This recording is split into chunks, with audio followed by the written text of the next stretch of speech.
We'll start off with questions here in the room, followed by questions on Zoom. But Coach Scott, we'd like to open it up to you for an opening statement. Yeah, if you absolutely. don't I'll mind. start off by saying this: these guys had every reason from the beginning to quit and turn it and fold and turn it in, and them guys refused to do that. Everything I've asked them to do, they've done. They've gone over and beyond. 100% attendance on workouts and practice. The energy, the intensity of the practices has been great. The focus has been great. Been talking about focus doesn't come natural, so lock in. And the guys been locked in the whole time. You know, the first message I told those guys: 10% of things in life happen until you can't control it. But the most important part, 90% of it is how you respond. And the way these guys responded, you know, to the adversity coming into the game was elite. And then you guys had the opportunity to see it firsthand tonight. We didn't start out, you know, as fast as we wanted to play, and the guys never wavered. You know, they were resilient and we responded. It didn't work. It didn't finish. It didn't work out for us in the end. The thing I love the most, we've been talking about it, ain't the play call, it's the player.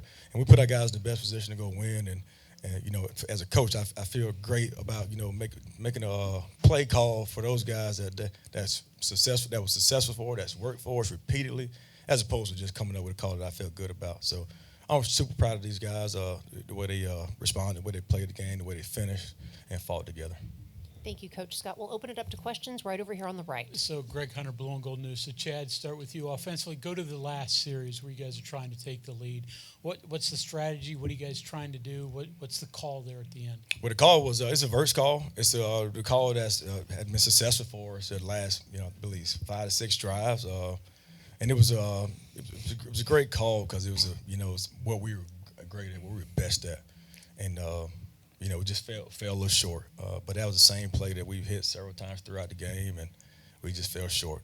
Everybody felt great about the play call, and the guys felt comfortable with it, and we just fell short. Did we have one in the middle here? No. Any other questions in the room for our student athletes or Coach Scott? In the back, please. Oh, well, up front, then in the back. There we go. Yep. So, okay, Garrett and Hudson, I mean, the combination, I mean, it's not like you guys haven't fed on that all year, but was it different today? Did Garrett start with you? Do you have a special feeling of connecting with Hudson today and then Hudson follow up with that? I think, like, kind of this being the third or fourth team that we played with the same, you know, defensive structure, you know, me and Huddy were watching all throughout the week, or all throughout the, you know, bowl prep about, you know, where spots are, you know, where the balls are going to be hitting. So, you know, he did a great job of getting to his landmarks and getting there on time. Yeah, I think we were just both on the same page about the game plan. And, you know, I run my routes and he throws the ball, and, you know, if he's giving me a chance, I'm going to try to make it count for him. So, you know, just I think we were just on the same page throughout the game and throughout this week and prepping for this game. We'll go straight to the back, please. Kevin Kender, Blue and Gold News. Garrett, was this one of those games where you had to kind of figure out what was going to work, and especially in the run game for you? I know teams have been keying on you a little bit, but when you had a couple scrambles, it seemed like that kind of got you going. Yeah, I mean, I think Coach Scott did a great job of kind of having a lot of different variety in the first few the first few drives, and then, you know, he called a hell of a second half, and, you know, I think spreading them out and letting CJ get downhill on him fast was a big key for us. And then, you know, guys like Hudson, Rodney, Cole, you know, making plays for me. Yeah, Garrett, from visiting Texas here in high school, the coaches switch, all the players you played with, just talk about how much West Virginia means to you, everything you've been through, the player switch, quarterback switch. Just clearly West Virginia means a lot to you, so just let us hear a little bit about what's going through your mind, because obviously you mean the world of West Virginia. So what does West Virginia mean to me? West Virginia means, you know, a lot to me, and, you know, it's been such a great honor to wear the uniform, wear the W. You know, I wish I could have got it done tonight, but just wasn't good enough at the end of the game. But, you know, I'm super happy that, you know, a 17-year-old kid made a decision to come up to the mountains.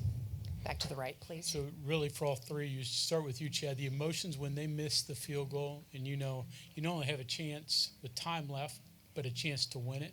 What's your emotion? Well, first of all, I'll say this. First of all, like he said, he had a chance to win the game. Like, he didn't lose that game for us. I wish if I can go back, I would have been more aggressive at the beginning of the game. I thought I was too conservative calling the football game. You know, just trying to figure him out or whatnot. So if I can go back, I'll be more aggressive coming out and shoot my shot early on, and that's what we ended up doing right before half. So, you know, he had nothing to do with how the outcome of this game unfolded. I'll take accountability for that because we had the opportunity early on when the defense got a couple of stops to shoot our shot, and I was too conservative early on, so that's not on him at all.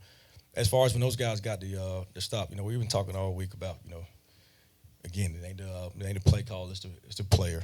And whatever that play call was, which I have no idea what it was, those guys came up with the stop. They're resilient. They fought to the end. You always kind of tell the identity, the personality of the culture, mental toughness of a football team and how the field goal block team. And those guys, they was real close, got to it, and it affected it. And all we've always talked about offensively, just give us a shot. And we had our shot. So when we shot our shot, and we didn't make it.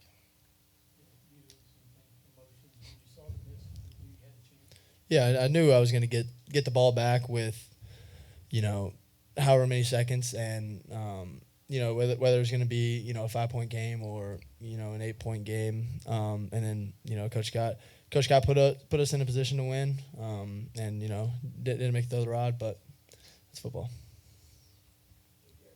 We have one in the back here. And Hudson, did you want to answer anything else to that? It's all three. Okay, we're going to go back to the back here with the microphone, please. Coach Scott, you mentioned that you felt like you were too conservative.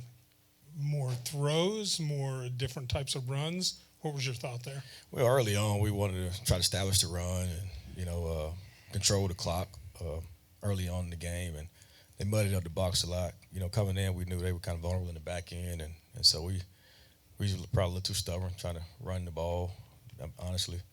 And so, I think going into the second quarter, we said we're just going to play ball, just going to shoot our shot. Told the defensive guys, hey, we're going to be aggressive. So, hey, trust the call. We've been telling the guys all week long to keep it easy, so those guys don't flinch, don't think, just go play ball. And that's what I told them. I say, Dave, listen, keep it easy so those guys go out there and play ball because we're going to be aggressive, So it could be we might go 3 and out. Now, fortunately for us, we were scoring. We kept scoring. Really, I think last 6 drives we scored on their last one. Ran out of time right before halftime, kicked the field goal. Phenomenal job by Michael Hayes up into this last possession here. So should have just been more aggressive coming out the gates.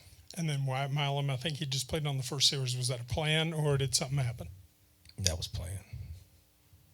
All right, now with questions in the room done, we're going to go to Zoom. We have one on the Zoom. Mitch, if you would unmute yourself, identify yourself, who you're representing, and address your question, please. Hey guys, Mitch Davis at MitchDavisShow.com. This is for all three of y'all. I do want to ask you about Memphis, University of Memphis. Is kind of physicality-wise, who do they remind y'all most of the Big 12? And did they look like a Big 12 Power 4 opponent to y'all on paper and also out there on the field tonight? I don't know. You can look at the height and weight. Structurally, they're like Iowa State.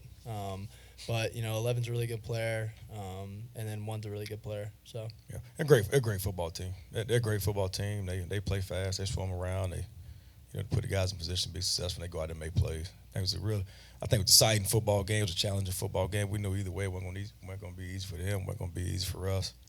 But they're a great football team. All right. No more questions on Zoom? No more questions in the room? All right. Thank you, gentlemen. You Thank nailed you it. It was all. an exciting, well-fought football game. Congratulations on a great effort.